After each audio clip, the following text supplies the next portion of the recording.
Yo, what's going on, guys? And my colleague, Michael Scotto at HoopsHype.com. Go check out our work at HoopsHype.com. I actually have an article dropping probably tomorrow on the NBA Europe League. But either way, he put out in his report today regarding the Atlanta Hawks. Obviously, we've heard the Brandon Ingram stuff.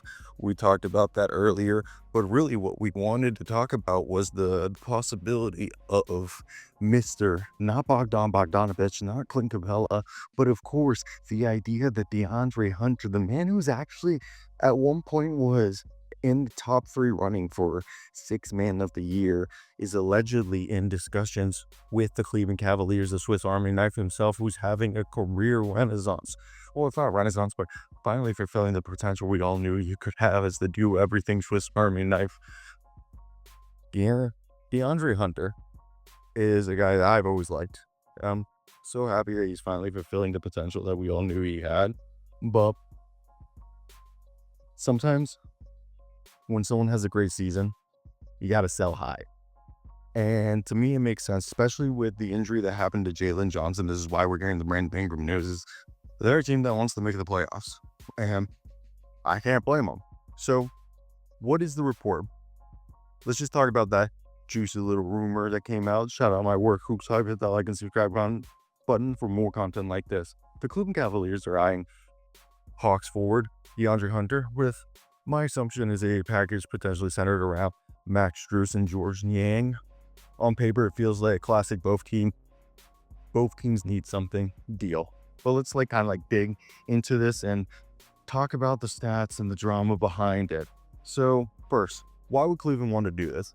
The Cavaliers actually have one of the highest payrolls in the entire NBA, and they desperately want to get below the luxury tax. Even though they're a contending team, they want to get out from the luxury tax.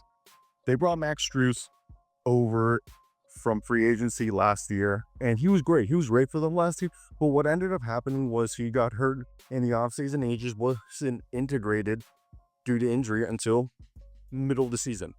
So that, I think, made him expendable. I think George Niang is another guy who, fantastic, fan favorite, king favorite, but they have other guys like Sam Merrill. They have other guys like Isaac Okoro, Karis LeVert. I know Dean Wade's hurt, but that all play similar positions and can alleviate the loss of him. So those two salaries combined is about $24 million. DeAndre Hunter makes about 20. Right there, you're making $4 million, which would allow you to drop below the tax line. But this isn't just about money. Strus is in that second year of that 4-year, $62 million deal.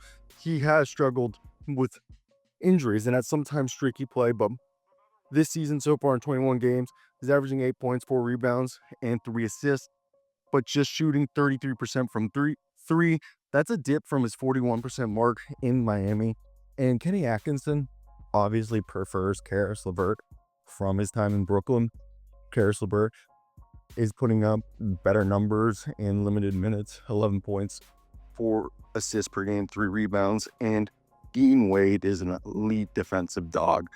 Dean Wade, the way this guy can defend and do a little bit of everything, huge. And with Dean Wade seemingly he's going to miss the foreseeable future, bringing DeAndre Hunter would allow you to alleviate the loss of Dean Wade. Plus, when Dean Wade comes back, in theory, Hunter and Wade could play together. And I know Niang is the guy that people like. He is also a reliable stretch 4 who can also play the 3. He's averaging just under 9 points, 4 rebounds, and 1.5 assists a game while shooting 39% from 3 in 49 games. But at 31, he's the most expendable piece on this team in terms of ones with large salaries, making $8 million. That's why DeAndre Hunter, the do-everything Swiss Army knife, 3-and-D wing who will guard stars like Tatum and Brown in the playoffs.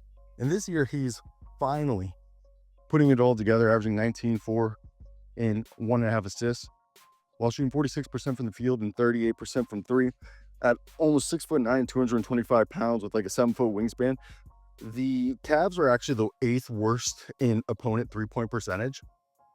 So they would actually really enjoy having DeAndre Hunter out there. Now, Atlanta, the Hawks were dealt with a brutal blow when Jalen Johnson, a most improved player candidate, averaging almost 20 points and 10 rebounds, 5 assists, towards labrum in January, ending his season, and suddenly a team already thin on wings, relying heavily on rookie Zachary Ricochet, who's averaging 11 points, 3.5 rebounds, 1.5 assists in 43 games on pretty inefficient shooting. And this offseason addition, Dyson Daniels, who's averaging over 3 steals a game, and finally put that offense together, is really looking thin. And that's why we're hearing the Brandon Ingram and all those other rumors. But Hunter, for a while, was always a solid player, but people acted like he hadn't lived up to that $90 million contract. And now looking at it here, it looks like he's worth every single penny. And he's a good, not great scorer, a decent defender, and he's a solid playmaker for the wing position. And trading him for Max Strus and George Niang gives Atlanta two things: veteran depth, Niang's shooting from almost 40%, as well as Max Strus gives them the spacing and the size next to Trae Young that they need, because I've always said it, Trae Young has done best when he has big players next to him, and it gives them the financial flexibility. For both Strus and Niang have expiring deals, either like with options after this season,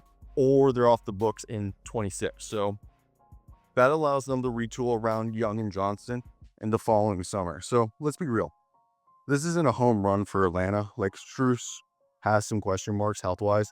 Niang is a career role player. The Hawks are essentially betting that Zachary Ricochet is going to develop faster and get improved from this veteran mentorship, while also allow them to play in games that matter and make up for the loss of Jalen Johnson. Now, I think Cavs fans will miss George Niang.